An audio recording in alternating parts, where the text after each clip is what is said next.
There's some really interesting ideas in it, and I think the whole point about it being circular and circularity is you think about the end of its life when you design it, which I think as a core concept is something that people are starting to take on a bit more.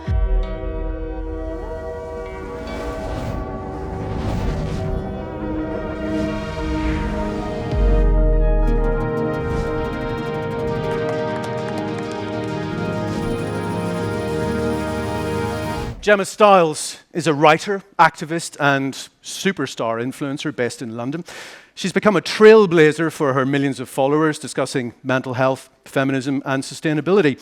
In an age of increasing anxiety, she's helping light a path forward.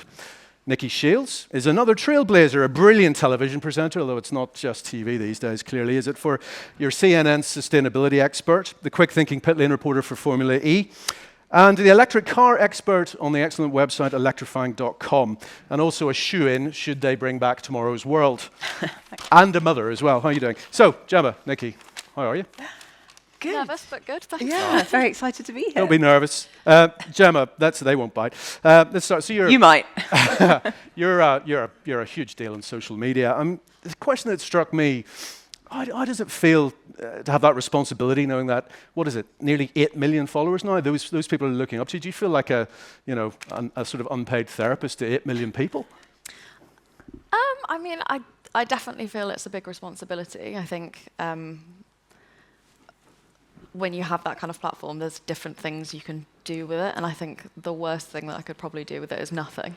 But yeah, feeling like an unpaid therapist, I think that is the one thing about social media. When you kind of have that relationship with people that's through a screen, you do, and I probably do this to people I follow as well, you start to feel like you know them probably a bit more than you actually do. So yeah, people do send me messages and kind of like... All 8 million of them. dump things on me in my DMs that sometimes I'm like, oh God, I'm not equipped for this, I'm not trained for this, I'm not a therapist. But it's nice because if people feel like they can talk more about their mental health because I talk about my mental health, then that's a good thing, really. Sure. Well, look, we're sitting under a banner that says 5 ways to live a sustainable life. I mean, clearly there's probably 500, but look, can we go through it? I'd like to ask both of you your strategies for living a more sustainable life. I mean, we're all bombarded with this information. I think there's an overload. Obviously, no single-use plastic, collecting food waste, ensuring it's properly disposed of. What should we be doing? This is something you go into in great detail in your podcast, Good Influence, isn't it?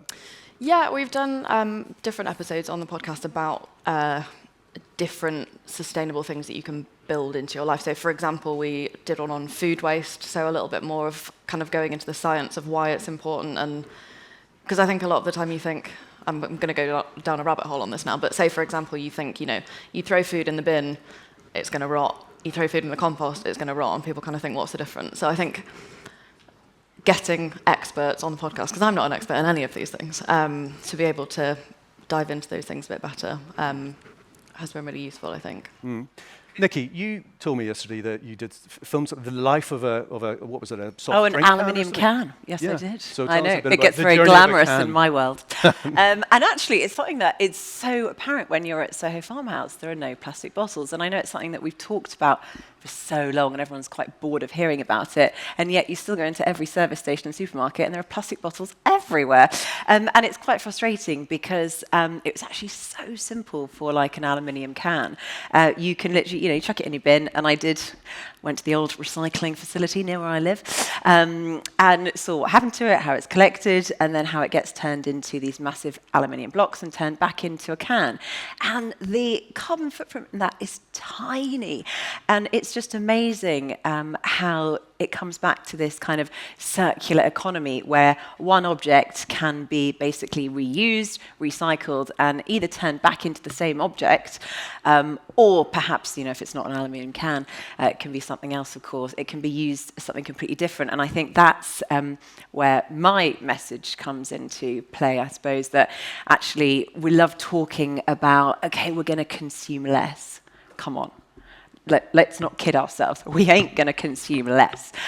We should be proud of what we've achieved since, millions of years. We had the Industrial Revolution. We've been through 2 world wars. We're at this amazing point in the history where we have so much accessibility to technology, to travel, to this globalization. And it's amazing and it should be celebrated. Obviously, we need to protect our planet, but what we need to do, instead of consume less, we just need to reconsume what we're already consuming. And that comes back down to, everything we use has to be, either reused or recycled or reconsumed in some way, or it's, We'll get on to the circular economy in a sec, but that's quite a bold stance you've just taken there. So how do you feel when you book a flight somewhere? I mean, isn't the reality, and you've just said it, do we not simply need to stop driving so much, severely ration the amount we fly and go vegan? I tried going vegan and didn't work out so well.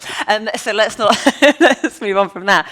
But obviously, consuming less, it can be done. And I'm kind of jesting in a way when I say let's not consume less. There are ways we can consume a bit less, but at the same time, we do consume a lot. What you're saying is that we're not going to stop consuming, so we're kidding ourselves. Yeah. We just got to stop all this stuff. We're obviously going to keep doing it. I mean, that's what capitalism is. Exactly. That's the whole point, I think I love being able to drive my electric car, and I love being able to come to Soho Farmhouse, and I drive in my electric car. But you know what? Sometimes I want to go to Ibiza for the summer.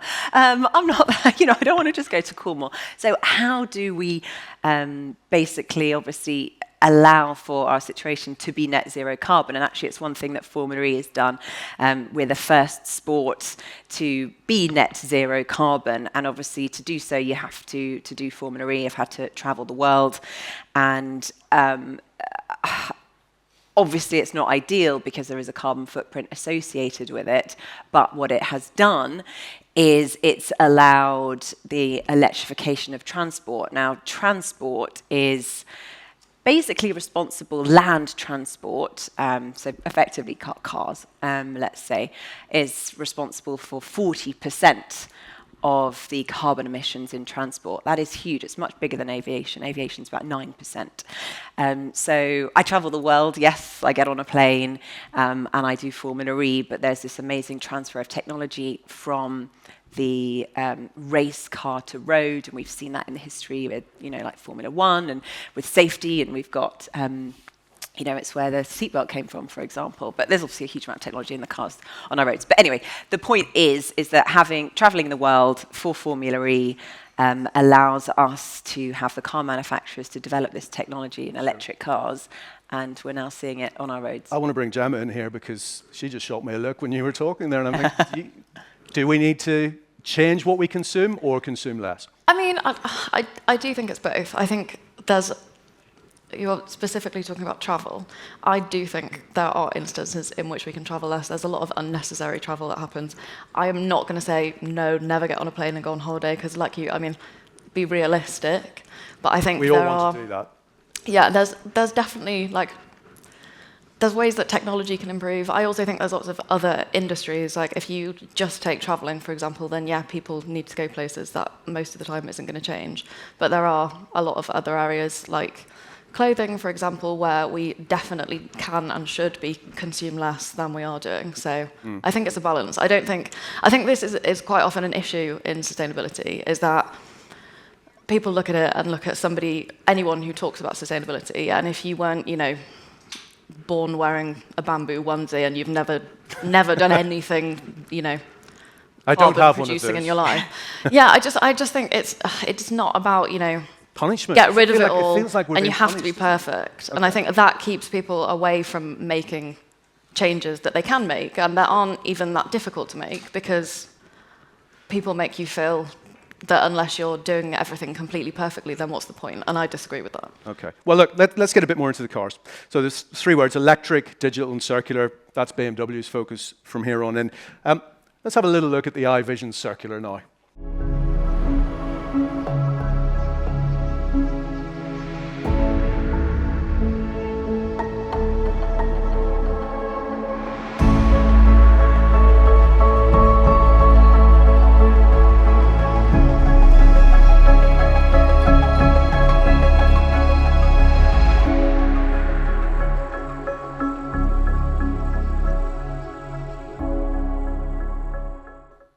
Okay, this is about the circular economy, this car. In the automotive context, it's about achieving a substantial carbon reduction, reusing materials, ensuring the means of production is more efficient, but crucially, making it easier to take the car apart. That's the iVision Circular. Are we ready for this? I mean, you look at the iVision Circular, it's a very futuristic looking vehicle. I'm not sure if everyone would be ready to drive one today, but I think there's some really interesting ideas in it, and I think the whole point about it being circular and circularity is you think about the end of its life when you design it, which I think as a core concept is something that people are starting to take on a bit more. And I mean, I think the car's very interesting in terms of it kind of, there's bits, something breaks, you take it out. It's kind of like seats in cars now. It's like if something happens, the material gets ruined in your seats, it's very difficult to do, whereas this is made to be reused. Replaced. Everything. Reused. Kind of a make do amend sort of, Well, I was going to say, I mean, isn't that what it is? And what I'm intrigued is what, I mean, your audience, is this something that they're engaged with, this idea? You talked about sustainable fashion. I mean, this plays into that a little bit. It's about, just not disposing something. It's about reusing, recycling. It's make do amend. That's a really old concept. Yeah, and a good one. I think over the last couple of years, I mean, there's activists and advocates who've been working in this space for a hell of a long time, and I think it's sort of trickling in. You see the resale fashion platforms and kind of like Depop and things like that are huge now, and there's more coming up all the time because people are getting more interested, and it's kind of becoming more fashionable again to reuse things, and it's going out of fashion now to buy a new outfit every weekend and then never be seen in it again. Like it's getting a bit embarrassing now. You can't do that anymore, which is good because we shouldn't be doing that. So I think, that's coming through to other stuff. We've both borrowed or rented dresses. We were sharing this exact conversation. Look, I upgraded my iPhone this week very reluctantly, but the old one was starting to pack up. It just, everything's geared to new, buy, more, And, we live in a world where people get fast food delivered. That's madness, isn't it? But as long as your iPhone is being reused, it's okay, which I think is what actually BMW have done really well at the moment with their i3. Well, in fact, with the iVision Circular, everything in that car, is it there? Yeah, it is. Everything in that car, it has either come from a recyclable source or it can be recycled or it has been reused, which is why it is this circular economy, which is amazing. And I think it's a great example of how if the car industry can change, which is obviously such a massive contributor to greenhouse gases, then every other industry should be able to change too. And, things really started to change when the government policy just came out and said last year, I cannot believe it was only last year, oh, actually, by the way, guys, by 2030, which is in 10 years, you can't sell internal combustion engine cars. That's gone. And that's an industry that's been around for like over 100 years. And although we kind of get into this, well, we can't change something like that, how can we change it? But actually it can be done. So it's all about rethinking our approach to any industry. But back to, reusing the battery, the i3 is being, the BMW i3 battery. This Coldplay thing, yeah? This is, yes, on my punchline there, thanks. I'm joking. Is that they're going to reuse the batteries in as a second use life, which is what electric cars can be used for, the batteries in, as there'll be 40 i3 batteries used to power the Coldplay concert, because Chris Martin, I'm sure you all heard, came out and said we're not going to tour until we can do a completely carbon neutral tour. He didn't tell the rest of the band that, by the way. It was a shock to them as well, I believe. But what a brilliant sort of, I suppose, example of, how something can be reused, and just, again, it's just a rethinking our approach to everything we do. Sure. Gemma, premium brands going forward, I'm thinking again about your audience and the influence you have.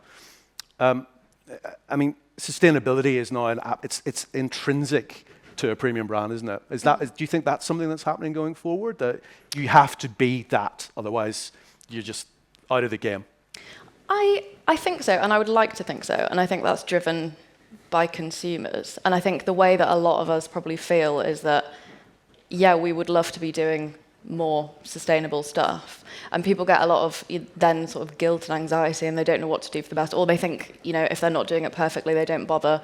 But it also, there's a lot more talk now about the kind of individual action versus where the real problems are coming from. So I think it's something like 100 companies are responsible for 70% of greenhouse gas emissions since like the 1970s or something, butchering the facts. But also, it's kind of, we keep coming back to the idea of, well, let's change our carbon footprint. But the term and the idea of a personal carbon footprint was invented by the oil company BP and a PR agency in the year 2000 to make us feel bad and feel like it's our fault for the pollution that they're mainly creating. So I kind of have an issue with the whole carbon footprint idea. I think it's great, and then you don't want to go too full circle and say, okay, well, I won't do anything then. I think everybody should be doing their bit, and we definitely can all make changes. But I think a lot of the feelings, and this is why, coming back to what you were saying, sorry, is because I think a lot of consumers then are realizing we can't fix the problem that huge companies and corporations and governments and everyone else have made. Like, our actions are worthwhile, but they're not going to fix everything. So now we're starting to try and take it up the chain, and we look to brands. You want brands to do better, premium brands especially, because frankly they have the resources to do better. And I think, yeah, it needs to just keep moving in that direction. Look, there's something that I hear a lot, and I think it is more of a generational thing, this idea of, oh, look, until China stops opening coal-fired power stations, or America, Russia, all the, Xi Jinping isn't at COP26, Vladimir Putin isn't. So why should any of us bother? There is this cynicism. It's like, it's not going to make any difference. But, you've just said, absolutely, we should, we can, we must. Yeah, I mean, I think it's easy to get very discouraged and kind of disillusioned with these things. I mean, looking at the news and everything coming out of COP26 this week, it's clear that people, government leaders who should be really paving the way and actually have the power to change these things, Boris Johnson this week just keeps saying how they're leading sustainability, and yet he's still signing off new oil fields in the North Sea and letting people open new coal plants in the UK, and then saying that's not down to him. Yeah. Well, who is it down to? It has to be down to someone at some point. Yeah. But what I do think it is amazing is COP26, the fact that it is so in the spotlight and never has been like this before is amazing. And, what it is doing is inspiring all the young leaders, probably all of your followers on Instagram, and actually they know that they can make a difference, and maybe the policy, those who are setting policy at the moment, they don't move as quickly as we want them to, but the next generation to come through will make those changes. Hopefully it won't be too late, but it's amazing. I think hopefully this will inspire the people that can still make a difference. There was one example, I was actually with him last week, a young guy, Mate Rimac. He was an entrepreneur. He's a 33-year-old Croatian guy, came from very humble beginnings, but he had a vision, and he developed an electric supercar, probably 10 years ago, when again electric cars were slow, boring, not going to take off. And now he's just been named as the CEO of Bugatti, and he's going to lead Bugatti into this world of electrification. And he's 33 years old, and he's so passionate. He is vegan, and he actually has created a cafe for their staff with sheep and cows in to remind people that they shouldn't eat the meat. There is a meat option. But, that's just one example.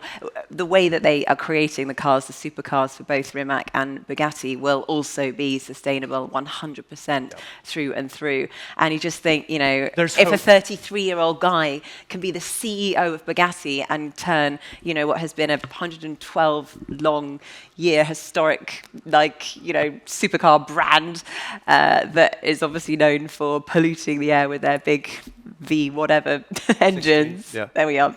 No one saw that coming. Okay, listen. It's a huge topic. We could talk more, but we have run out of time. So I just want to say thank you, Nicki. Gemma, thank you. It's been a pleasure talking to you. Thank you very much. Everybody. Thank you.